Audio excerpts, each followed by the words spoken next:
കഴിഞ്ഞ വീഡിയോയിൽ നമ്മൾ നാട്ടിൽ പോകുന്നതിനെ പറ്റി പറഞ്ഞുകൊണ്ടിരുന്നില്ലേ. അതായത് നാട്ടിൽ പോകുന്നതിന് മുന്നത്തെ ദിവസം നമ്മൾ ലഗേജ് ഒക്കെ ഡ്രോപ്പ് ചെയ്ത് ബോർഡിംഗ് ബസ്സൊക്കെ വാങ്ങിയിട്ട് ഫുഡൊക്കെ കഴിച്ച് നേരെ വീട്ടിൽ പോയൊരു വീഡിയോ വരെയായിരുന്നു കഴിഞ്ഞ വീഡിയോയിൽ ഞാൻ കാണിച്ചിട്ടുണ്ടായിരുന്നത്. അപ്പോൾ ഇന്ന് നമ്മൾ അതായത് November 11 ഏകദേശം ഞങ്ങൾ നാട്ടിൽ വന്നിട്ട് ഒരു മാസം ആയിട്ടുണ്ടേ. വന്ന കുറച്ച് തിരക്കുകളും കാര്യങ്ങളൊക്കെ കൊണ്ട് നമുക്ക് വീഡിയോസ് ഒന്നും പ്രോപ്പറായിട്ട് ഇടാൻ പറ്റില്ല. അപ്പോൾ എന്തായാലും നമുക്ക് ഇന്നത്തെ കഥയിലേക്ക് വരാം. അപ്പോൾ November 11 ഞങ്ങൾ ദാണ്ട് എയർപോർട്ടിൽ എത്തിയിട്ടുണ്ട്. നേരത്തെ ബോർഡിംഗ് ബസ്സൊക്കെ കിട്ടിയോണ്ട് തന്നെ നമ്മൾ കുറച്ച് ലേറ്റ് ആയിട്ടാണ് എയർപോർട്ടിൽ എത്തിയിരുന്നത്. ഒന്ന് ഡ്യൂട്ടി ഫ്രീ കറങ്ങി നടന്നപ്പോഴത്തേക്ക് തന്നെ ബോർഡിംഗ് സ്റ്റാർട്ട് ചെയ്തിട്ടുണ്ടായിരുന്നു. പിന്നെ ഓടിക്കതച്ച് ദാണ്ട് ഫ്ലൈറ്റിൽ വന്നിട്ടുണ്ട്. എന്നിട്ടൊന്ന് സെറ്റ് ആയിട്ടുണ്ട്. നമ്മൾ സെറ്റാവുന്നതല്ല, ജാനൂട്ടിനെ സെറ്റാക്കുന്നത് ഭയങ്കര ഒരു ടാസ്ക് ആണ് കേട്ടോ. ഈ കുഞ്ഞിപ്പുഴുക്കൾ ഇങ്ങനെ ഞൊളയുന്ന പോലെ ജാനു ഞൊളച്ചോണ്ടേ ഇരിക്കുക, അടങ്ങിയിരിക്കുകയില്ലേ. എന്തായാലും ഒരുവിധമൊക്കെ അടക്കിയിരുത്തിയപ്പോഴത്തേക്ക് നമ്മൾ ഫ്ലൈറ്റ് ദാണ്ട് മൂവായി തുടങ്ങിയിട്ടുണ്ട്.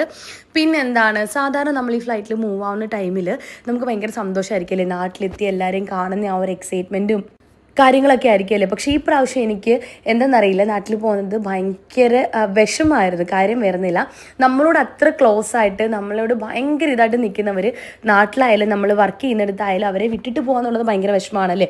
അപ്പം സാത്തുവും പൊന്നും ഒക്കെ വന്നതിന് ശേഷം എനിക്ക് അവരൊരു ഫാമിലി പോലെ ആയതുകൊണ്ടും നമ്മൾ ഭയങ്കര അറ്റാച്ച്ഡായി പോയതുകൊണ്ട് അവരെ വിട്ട് വരുന്നത് എനിക്ക് ഭയങ്കര ഒരു വിഷമമായിരുന്നു കേട്ടോ.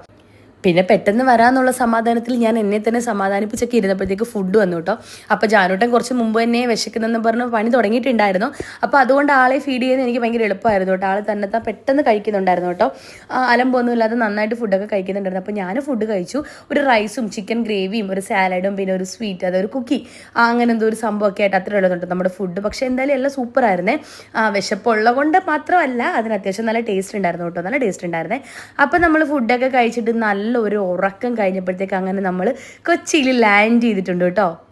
ലാൻഡ് ആയി കഴിഞ്ഞപ്പം മനസ്സിലൊരു സങ്കടമൊക്കെ ഉണ്ടെങ്കിൽ, അതായത് അവരെ പിരിഞ്ഞ് വരുന്നതിൻ്റെ സങ്കടം ഉണ്ടെങ്കിലും നാട്ടിൽ വരുന്ന ഇപ്രാവശ്യം വരുന്ന എന്തിനാണല്ലോ എന്ന് ഓർത്തിട്ടുള്ള ആ ഒരു സന്തോഷം കൊണ്ട് ഞാൻ അവരെയൊക്കെ എങ്ങനെ അവരോടൊക്കെ കാര്യങ്ങൾ സംസാരിക്കും, ഇനിയുള്ള കാര്യങ്ങൾ മീൻസ് പ്ലാനിങ്ങുകൾ ഒരുപാടുള്ള ഒരു വരവാണ് കേട്ടോ ഈ വരവ്. അപ്പോൾ അതിനെയൊക്കെ പറ്റി കുറച്ച് ഞാനൊന്ന് എക്സൈറ്റഡ് ആയി.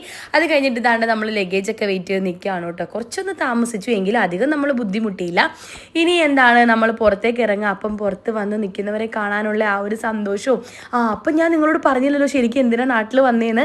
ശരിക്കും എൻ്റെ ഹസ്ബൻഡിൻ്റെ ബ്രദർ, അതായത് ഹസ്ബൻഡിൻ്റെ ബ്രദർ മാത്രമല്ല എൻ്റെയും ബ്രദർ തന്നെയാണ് കേട്ടോ. അപ്പോൾ ആളുടെ കല്യാണമാണ്. എനിക്ക് ഒന്നാമത് സ്വന്തമായി ആങ്ങളമാരൊന്നും ഇല്ലാത്ത കൊണ്ട് എൻ്റെ സ്വന്തം ആങ്ങളെ പോലെ ഞാൻ ആഘോഷിക്കാൻ പോകുന്ന ഒരു കല്യാണം. ആങ്ങളെ പോലെ തന്നെയല്ല കേട്ടോ, അവൻ എനിക്ക് എൻ്റെ കൂടപ്പിറപ്പ് പോലെ തന്നെയാണ് കേട്ടോ. അവനെനിക്ക് എനിക്ക് എൻ്റെ ഹസ്ബൻഡിൻ്റെ ബ്രദർ എന്നൊരു ഫീൽ എനിക്ക് കിട്ടിയിട്ടില്ല. എൻ്റെ സ്വന്തം ബ്രദർ പോലെയാണ് കേട്ടോ എൻ്റെ എല്ലാ കാര്യത്തിലും ആൾ നിൽക്കണേ. അപ്പോൾ അവൻ്റെ കല്യാണത്തിന് വേണ്ടി വന്നേക്കാണ്. അപ്പോൾ എന്തായാലും നമുക്കിനി കല്യാണ വിശേഷങ്ങളൊക്കെ ആയിട്ട് കാണാം. ഇനി ഒരു വീഡിയോയിൽ കാണുന്നവരെ വരെ ടാറ്റ ബൈ ബൈ.